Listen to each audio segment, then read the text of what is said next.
Talk about movies with you. Talk about movies with you. We'll learn about behind the scenes and deeper meanings. 'Cause this is just a film review. Okay, so what's the deal with these two movies I just saw that I'm going to give a little review for? One is Rango, starring Johnny Depp, released by, I believe it's DreamWorks. Uh, and the other, actually, why don't I take a look at the actual disc and then I can actually be honest. No, I thought it was Nickelodeon movies. Yeah, Nickelodeon movies. And also Shrek Forever After. I mean, we have to do some family-friendly reviews if we're going. If I have to do some family-friendly reviews, um, because those are the really tricky ones. Horror movies. A horror movie is a horror movie. You might like it, you might not. A sci-fi movie, uh, you can kind of judge for yourself. It's very subjective. But family movies, you have to judge it based on appropriateness of humor. Um, Shrek Forever After. Shrek Forever After is kind of a formulaic, you know, what if kind of story where Shrek kind of goes through an It's a Wonderful Life moment, where he wonders what would happen. Well, he doesn't so much wonder what would happen as he just wishes he could have uh, his independence back, which is very common in married men, uh, as the commentary points out. And actually, I will bring up that the disc that I was able to get from Blockbuster actually has all the features on it, which is, a bit of a rare treat. This might have been because it wasn't exactly a very hot release. Um, but regardless, DreamWorks really put a lot of interesting little tidbits into the movie. One of the things I noticed at the end was that as Shrek was putting away the book, they actually start and end with the illuminated text that they had in the first two Shrek movies and then didn't bother with in Shrek the Third, which uh, I having having watched the original Shrek movie in the theater when it first came out and thinking, "Oh my goodness, this is brilliant. This is really what they need to do with uh, movies because it was so original. Find an original story and produce it." Anyway, they um, they did an okay Shrek 2. They did an okay job in Shrek 2, where they were kind of continuing the story where it left off and bringing it to a good conclusion.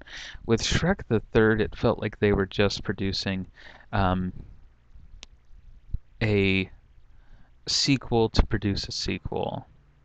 Uh, yeah, they had some great celebrity talent, but that doesn't mean anything. Yes, they had some good animation. They had some interesting ideas uh, where Arthur was a nerd in high school and everything. Um, and they didn't. I don't think they really said in the film why he was the next one to be king, unless maybe he was Fiona's younger brother or something. In which case, why wouldn't they have mentioned him before? It just seems a little odd. Point being that then, with Shrek Forever After, I wish they would have skipped Shrek the Third and just gone straight ahead into Shrek Forever After because uh, nothing from Shrek the Third carries forward. It's just a little side adventure. And then Shrek the Halls, which was the made-for-television Christmas special. Um, I think I watched it once and didn't really get that much out of it. Anyway, so I watched Shrek Forever After, and like I said, it's a little bit formulaic. He gets frustrated with being a dad and taking care of the babies, and just every day kind of being the same day in and day out. They do a little montage uh, in which uh, it's not just every day is the same, but every day is uh, is less wonderful. You know, on the first day, uh, he's able to enjoy a martini. At the end of the day, he's able to um, uh, share a little moment with his wife at the end, uh, and then towards the end, before the birthday party, at which point he is totally depressed about life. Um, one of the kids is actually punching him in the arm when he wakes up, and Fiona is just kind of uh, putting up with it because she likes having security and she likes not being in the tower. That's her big deal. Um, because she was up in that tower for years, so she's happy to be pretty much anywhere. Uh, anyway, so moving along from that, uh, what is it? So then Rumpelstiltskin enter the scene as kind of a wish granter, which is appropriate for his character, and his wish comes with a catch, and they basically make him as kind of a witch, and that's also appropriate. They they do an amazing job with the various witches that they have in the film. They make them all different, and at the same time, they give them all these little gestures and facial expressions and things, even though they have at one point a whole army of them, like uh, I want to say 400 of them. They give them each a little dance move to do, and they give them each distinctive clothing and hairstyles and hair colors to show that they really are individuals and everything. It's not just a bunch of uh, the same characters with some different colors. Um, so that aside, uh, what I like about okay, so moving on with the plot, he goes to Rumpelstiltskin and signs a contract uh, where he gets a day back uh, of being a regular ogre in exchange for uh, a different day of his life. So uh, he kind of is careless with it after uh, having it explained, after already showing hesitation in the matter in thinking that there will be a catch. He doesn't bother thinking, oh, there might be a catch to which day he chooses. So it turns out that Rumpelstiltskin, because he realizes he was, and he at the beginning of the film, the parents are about to sign over the entire kingdom to him in order to get rid of, uh, in order to solve the problem of their daughter having, the curse upon her that turns her into an ogre at night. Anyway, so what happens is when Shrek basically undoes the thing where he was never born again, this is where it enters into the "It's a Wonderful Life" paradigm. Uh, he he go he goes and terrorizes some people and finds out. But anyway, uh, what also happens is uh, the parents then have to sign the contract because uh, Shrek doesn't save Fiona, and uh, so instead they sign over the kingdom to Rumpelstiltskin. Uh, he gets the kingdom, and turns it into basically a kind of dictatorship where only he and his uh, army of witches and are able to, uh, you know, live comfortably and live well. And Gingerbread Man is fighting in little gladiatorial games against animal crackers, um, and that sort of thing. Uh, and Oh, I'm trying to think what else. Oh yeah, the ogres are subjugated into slavery, and there's an ogre resistance, so it's very, um, you know, kind of formulaic. Like I said, you know, uh, it's like why would he have to enslave the ogres if he has an army of witches, and he can just have, and he has a kingdom where he could just have servants and stuff. But it kind of shows that Rumpelstiltskin is kind of a cruel guy. Anyway, so then of course he eventually meets Donkey, um, and uh, as you probably saw from the previews of Shrek Forever After, Puss in Boots is fat. Um,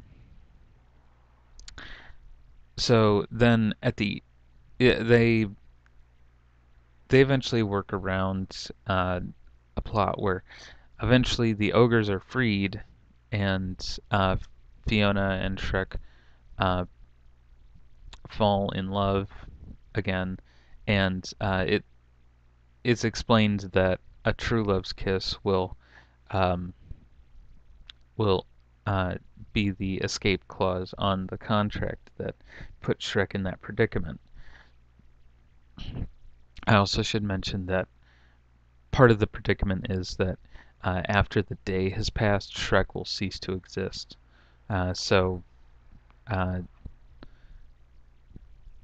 although logically, I don't know, it would seem that Shrek just wouldn't exist in the first place because otherwise you'd have a paradox as soon as he signed the contract.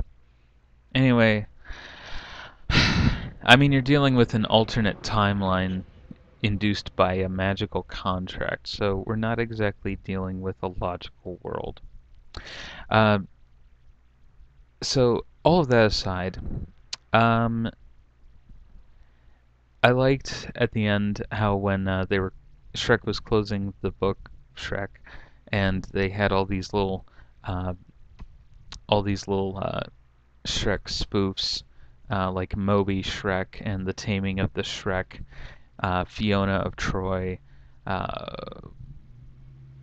and Gingerella, and other films or other stories uh, that kind of had, Shrek or Donkey or Gingerbread Man or Fiona in it somehow. The next book on the shelf was Puss in Boots, which they ended up making into a movie to kind of tell his origin story or give him his own adventure. So uh, that was kind of an interesting uh, a little nod, kind of like Pixar does when they do a film. You'll see a character from uh, the next movie that they're putting out in in the in a scene from that production. For instance, one of my favorite films, The Incredibles, received a nod in Finding Nemo because they put a Mr. Incredible comic book in Finding Nemo. And I think that The Incredibles was the best Pixar movie ever done. I don't care what movie you point at. Uh, it's the only one that I really like, and the only one that I could just watch again and again, and always appreciate something different about it. Um, anyway, so that being said, they kind of did it as a closeout to this big series and this big franchise. I I will say that I liked it. It was fun, but it wasn't great. It wasn't as good as the original Shrek. They did have some original music.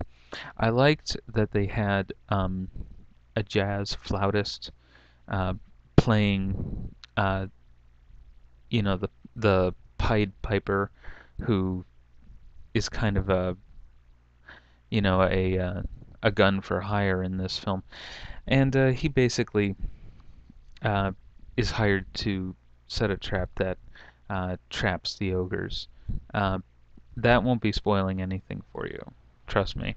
At this point, I've probably already ruined the entire movie for you, but like I said, it's a little bit formulaic in its nature.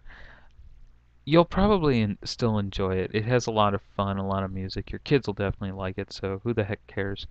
Uh, your kids probably won't see any of the stuff coming. That being said, moving on to Rango. Rango was a is a film with a very complicated plot for a kids movie. They go with a very overly realistic and gritty feel to it, um, which is a little bit odd for a Nickelodeon movie. Um, they try and make the characters cartoony and realistic at the same time, and it just ends up making them look really weird. But I remember that the previews for Rango uh, consisted of a lot of saying his name so that it would kind of get the recognition in your head. And then they gave like one sort of funny line from the film, and I was like, okay, don't want to see this. So I took a chance on it and rented it for like $1. Not bad. Um, and it was surprisingly good. But yeah, I remember the previews exactly. It was because, they showed them a lot and they made them very simple.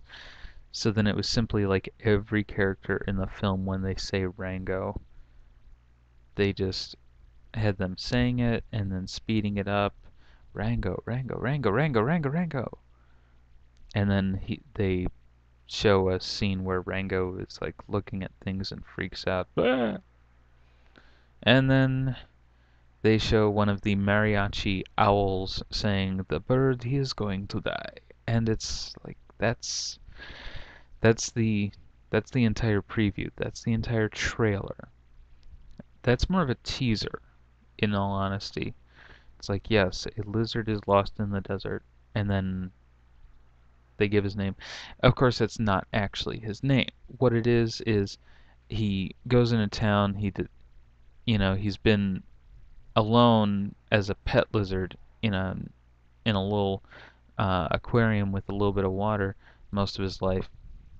His family is driving through the desert on, I guess, a move to wherever. Maybe they're going on vacation. Apparently, they're going to Las Vegas or something, and they decide to take the lizard along. And what happens is they hit an armadillo, and then uh, the fish tank, despite uh, weighing easily tens of pounds, just flies right out and shatters on the highway. I would think a fish tank would be the last thing to fly out of a car, but then again, it's kind of the plot device of the movie that takes him out of his environment in which he interacts with inanimate objects. Um, anyway, so he meets the armadillo, who's still alive somehow. Again, suspend your disbelief. He wanders through the desert, following the armadillo's directions to uh, meet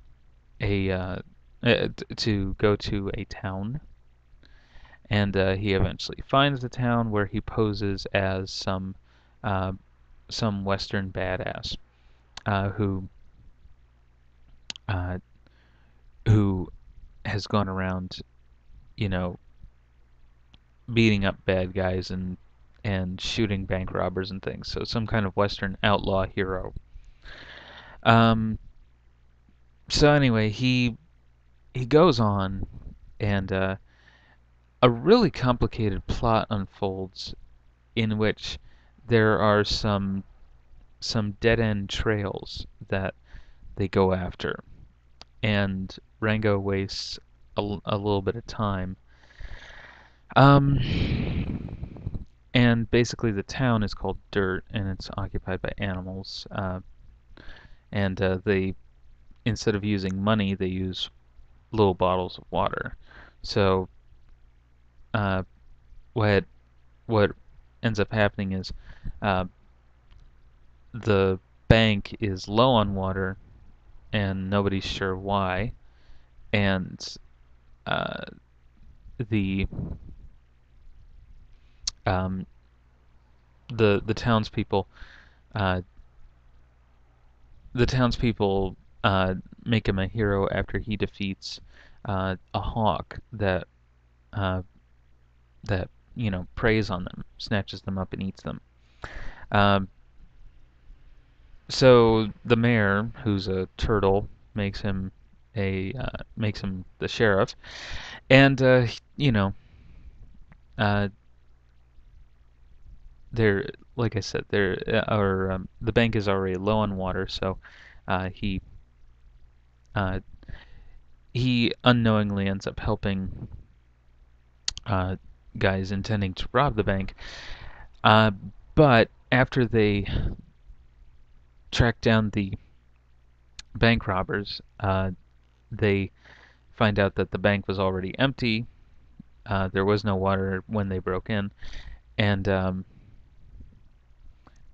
and one of the bank robbers ended up finding the tank out in the desert empty, and not far away they find the posse that gets formed finds the body of the bank manager uh, in the middle of the desert, not dead of thirst or a gunshot or something, but drowned. And so that just leads to an even bigger mystery.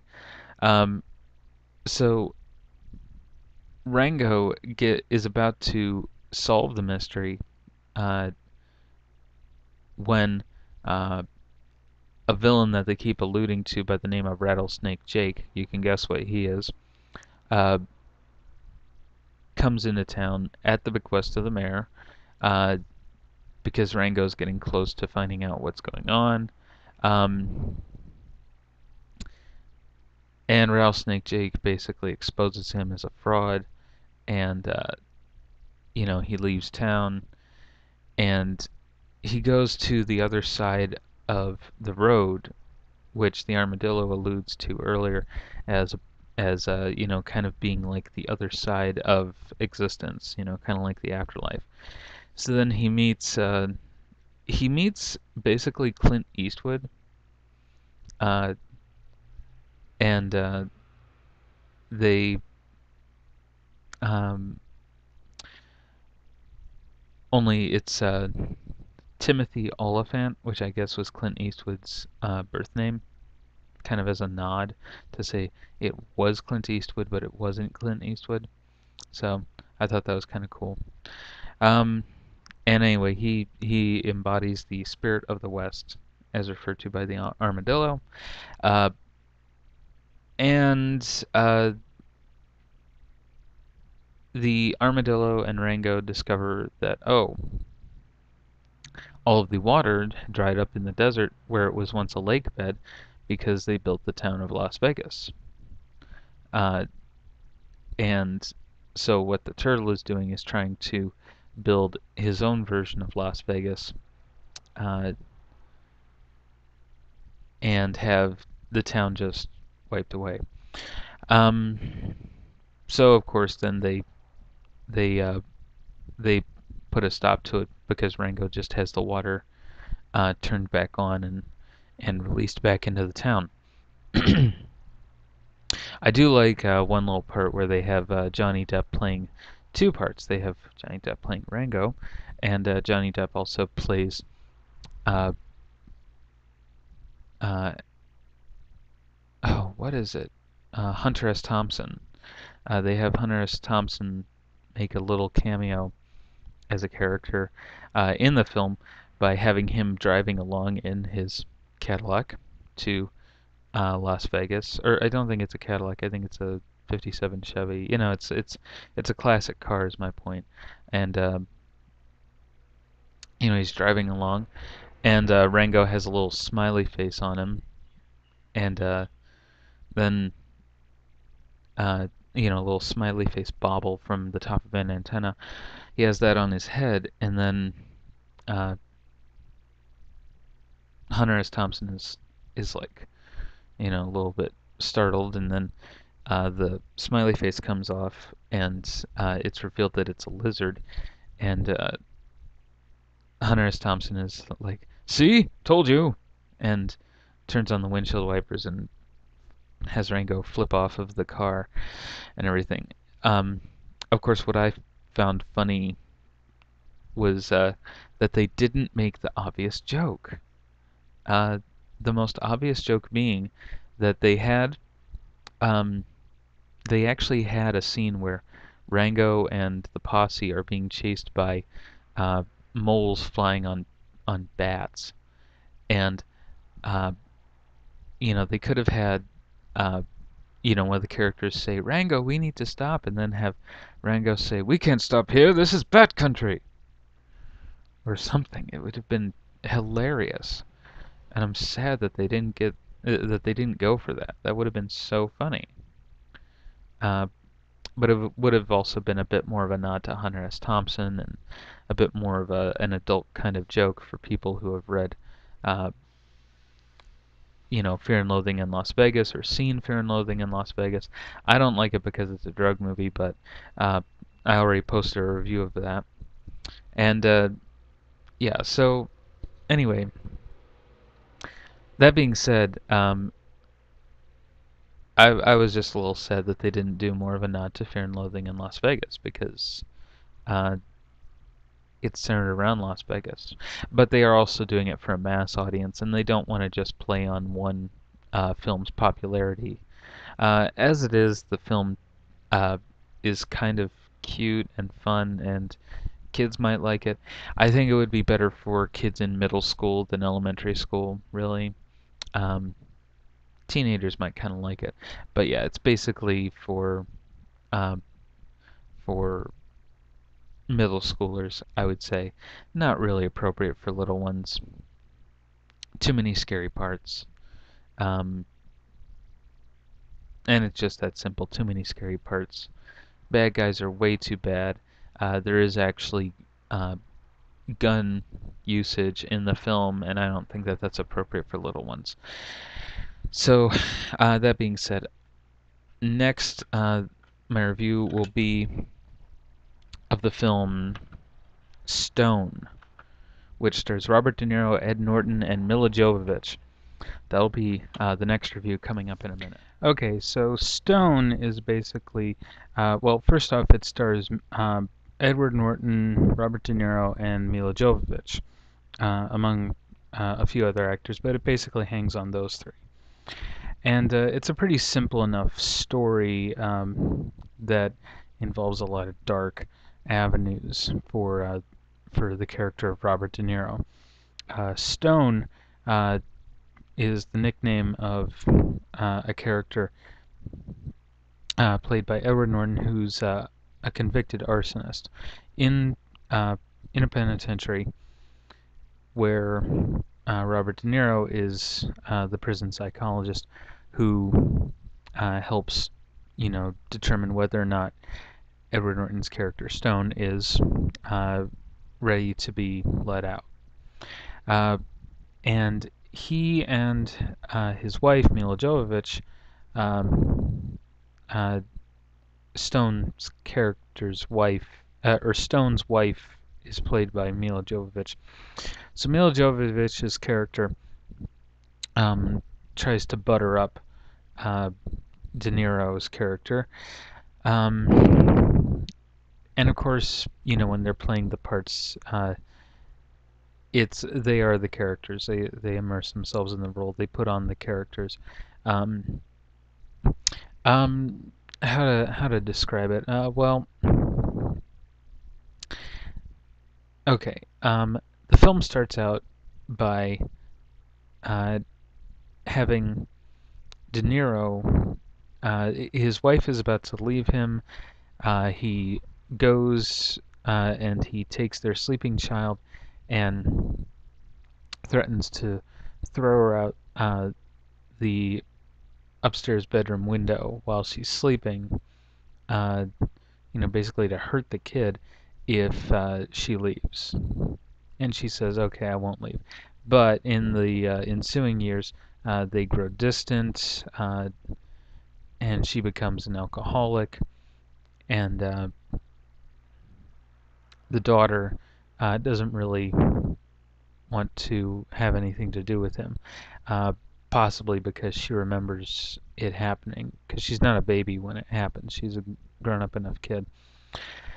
And anyway, Mila Jovovich's character is roughly about the same age as his daughter, so there's all kinds of messed up stuff that comes in when Mila Jovovich's character tries to butter up De Niro and basically uh, sleeps with him in order to try and get her character's husband paroled. Um, there is some nudity and sexual, sexual scenes in this with some pretty graphic sexuality and some foul language, so it's not for the kids.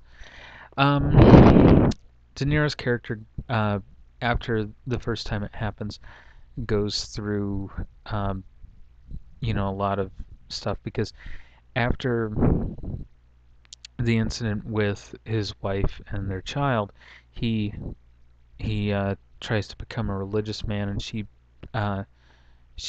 his wife comes right along with him so that they can try and get past whatever. And so religion kind of becomes the only way that they ever end up talking to one another that you can see. So it continues on from there. Mila Jovovich's character consistently uh, consistently uh, tries to make contact with him through uh, outside means, outside of the designated channels, so that somehow she can get to him, and it's basically all her plan. The filmmakers, you get a little bit of a making of documentary, and I kind of wish that I had more of an idea of what the film was about before I got it, because I thought it was going to maybe be a bit more of an action thriller. It listed it as a thriller, but it's more of a suspense thriller, and at that, it's more of a dark story um, about just people with messed up lives, getting more and more messed up with everything. Um, Stone's character kind of goes through a bit of a weird transformation as he discovers uh, a kind of new age religion. Um, and there are lots and lots of heavy metaphors throughout the film. It doesn't try and come to some broad conclusion about life or humanity or anything. It kind of says that I think it kind of says in the end that all human beings are fallen, and that everyone uh, everyone is capable of committing sins and transgressions and such. But I think it also uh, kind of talks about uh, how people can be corrupted. Even good people can and just people can be corrupted, and so it it says something to that effect too, and so really there is no way it says to. It kind of talks to the effect that there is no way to avoid sinning, um, or doing something wrong. But of course, there are a couple of conclusions you can come to with that. You can either say, well, all human beings are just sinners and we're bad, or you're just a bad person and you can't help it, and all that kind of stuff, which really makes it hard to live with yourself. I know because I've felt that kind of stuff. Or you can come to the conclusion that um, that you need to maybe not uh, not take stuff so seriously in regards of your value in terms of that, and say, okay, I screwed up a little bit here and there. You know, maybe I had a bad thought about, I don't know, somebody. Like maybe I was really ticked off at somebody for, something. But the important thing is to let that emotion go, not let it rest in you. Um, and just let it pass through. This is me getting philosophical, so I apologize. This is supposed to be a film review, but part of film review is talking about it after you watch it with somebody. Um, so, you know, if you let the negative emotions just go away, if you let, but at the same time you handle them responsibly. If you keep getting sad because of a problem in your life, and you deal with it appropriately, then that's good. But once you've dealt with it, try not to dwell on it. And it's hard to do that. Um, all of that being said, um, you know, there's also something to be said for letting anger just go away and just fade away. And, you can reminisce uh, about people or things that were, outrageous or out of hand, and how, but don't talk about it with any kind of anger or frustration. uh, don't let yourself feel that feeling like you felt it then. If you're still feeling like you need to run over and punch somebody, like I have a guy who in high school made fun of me every day, never let up once. And if I were still feeling angry about that, I would worry. Or if I were still feeling, or uh, I used to uh, have people put me down all the time, and at one point I actually started thinking, oh, maybe they're right, and that's not a way to think. So, if I still felt that way about myself whenever I thought about them, or something like that, then I would be worried, because that's not a right way to feel. You should say, you know, if, if that person was out of line, hey, that person was out of line. And appropriate criticism shouldn't leave you feeling bad. Appropriate judgment shouldn't leave you feeling, um, like you were treated unfairly. Uh, strictly speaking, uh, it's just better uh, to let it go, let go of your feelings when it comes to outrage or indignity uh, about such things, um, with the exception uh, of standing up for yourself and asserting yourself uh, when the time is right, and you choose your battle, and you choose it when you have the upper hand, and uh, when sure they can strike back at you, but anything they do will only work against them, which it is possible to find a situation like that. Um, that's when you go. That's when you make your move. And what I mean like is okay, let's say you have a roommate and he or she uh, is really not cool, and you're trying to work with them, you're trying to work with them, you're trying to do stuff, and uh, you just cannot stand it. So you move out, and as you're moving out, you know, you tell them, here's why I'm moving out. It's because uh, you're not a good roommate in this way.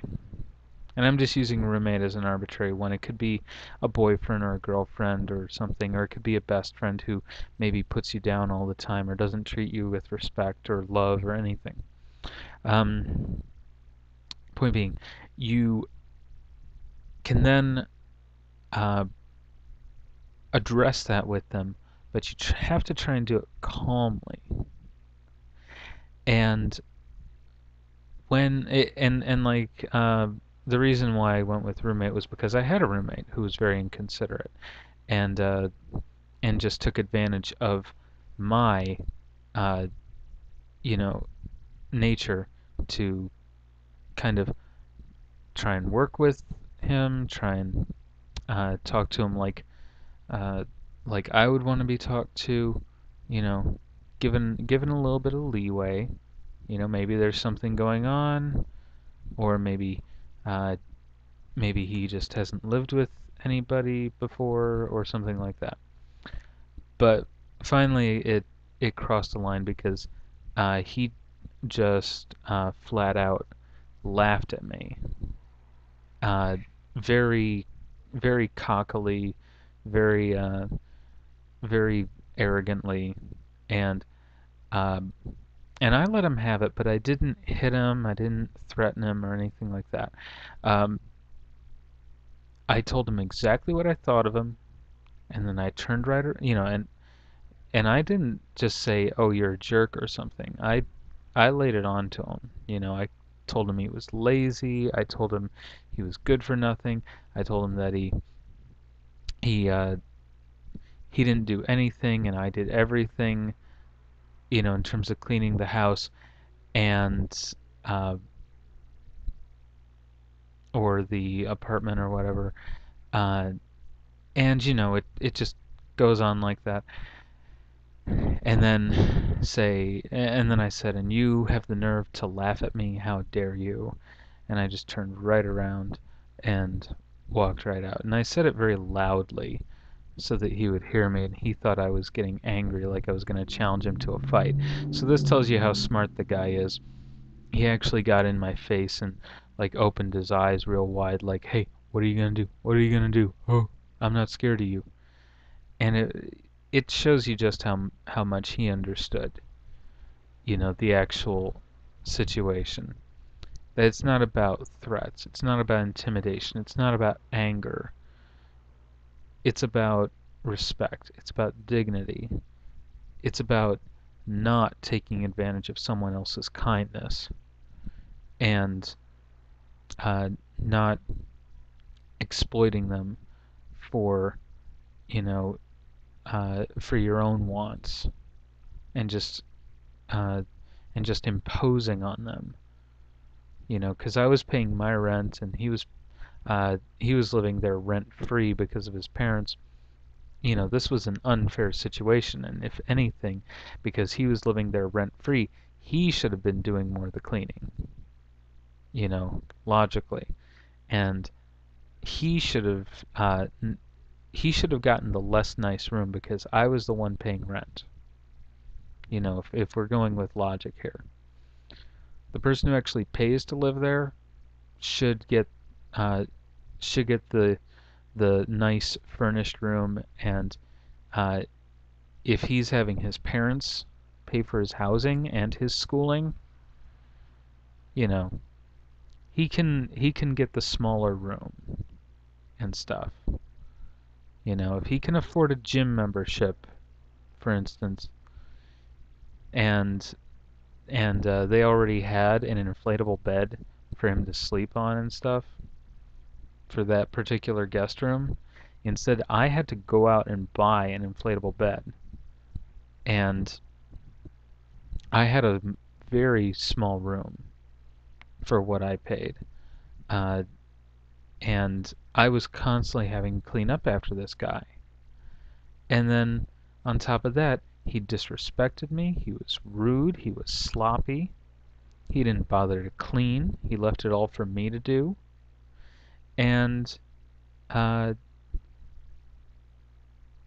and his family just went right in and made it okay for him to do that. No matter what he did. So I don't care if blood is thicker than water.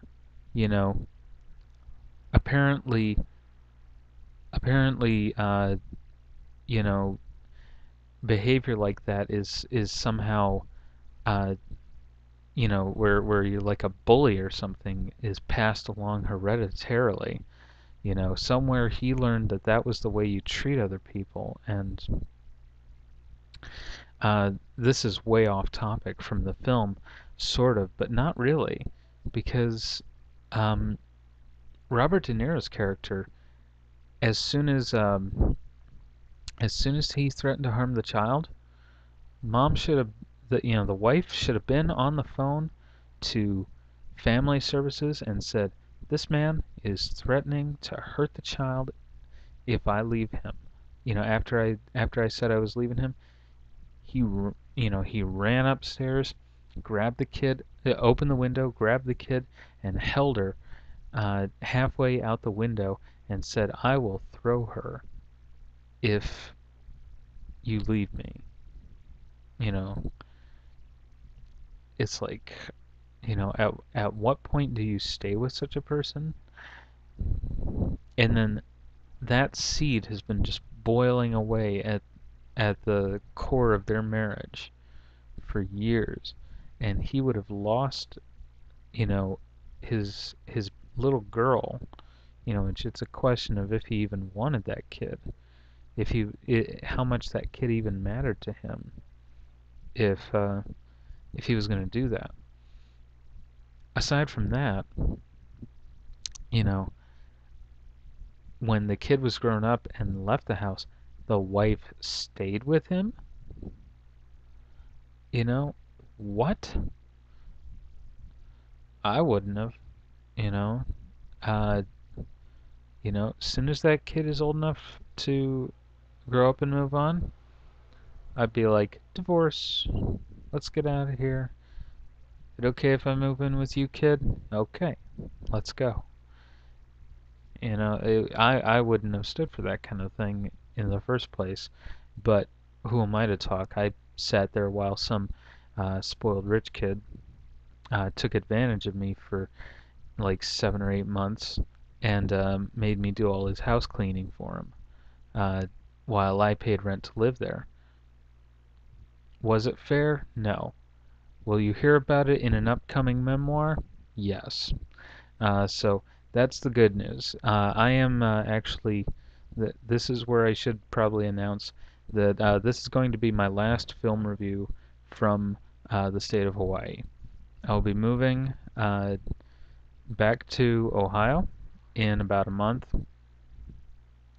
and from there, uh, I will try and continue this film review series. And in the meantime, you can watch all of the edited version, all of the various edits that I've come up with, and you can watch all the films that I've recommended. That should keep you busy for a while. Uh, anyway, in the meantime, uh, I'll be trying to edit these before I leave Hawaii, and that way you'll have something while I get settled back into my life in Ohio. Uh, and nothing's wrong. Nothing Nothing bad or serious happened, and I'm perfectly able to come back to this state anytime I feel like it. Um, I just have had a change of plans, and it is time to go back home and kind of recollect things with my family, reconnect with friends, and get back to my life there. I haven't squandered anything or wasted any of my time or my life. Uh, I do this series entirely in my spare time, uh, mostly on weekends. I watch the movies occasionally on a weekday, but generally on the weekends, so that I can recommend them to you, uh, kind of at my leisure. That's why it takes so long to produce these videos sometimes, is I get busy with other projects that I need to work on. So as a result, uh, there are going to be a number of video uploads happening at the same time as this video upload. So you're going to have a lot of episodes of film recommendations to catch up on here. Uh, all of that aside, I want to say that making the film recommendation series and the newer book recommendation series here in Hawaii has been a real treat. And anyone who's been viewing this series, thank you very much for watching. Uh, we'll see how it goes with the coming year. If I do any more film reviews, I'll try and keep the series going. In the meantime, the channel is still up, so you can still watch them. Uh, by all means, please do, and go out and watch the rest. Go out and watch these movies that I've been recommending all this time. Uh, Discuss them with your friends. That's the whole point of film recommendations, is discussing the film, talking about the film, talking about the ideas that the film raises, talking about things in life that come to mind when you think of these films or when you watch these films. It's all about what it means to you. That's the beauty of film, is everybody experiences it a little differently. Just like reading a book or looking at a piece of art or even meeting a person. It's just like meeting a person to a degree, because you can meet that person and interpret who they are differently from someone else. You get a different impression. And so that's the beauty of film. That's the whole point of film recommendations as a series. Um, and I want you to watch this series and get an idea of how to appreciate films on different levels, and kind of how to approach them, not just as entertainment, but as pieces of art that are complex, that are interesting, and mean something more than just whatever. So that's it for this episode of Film Recommendations. Bye bye.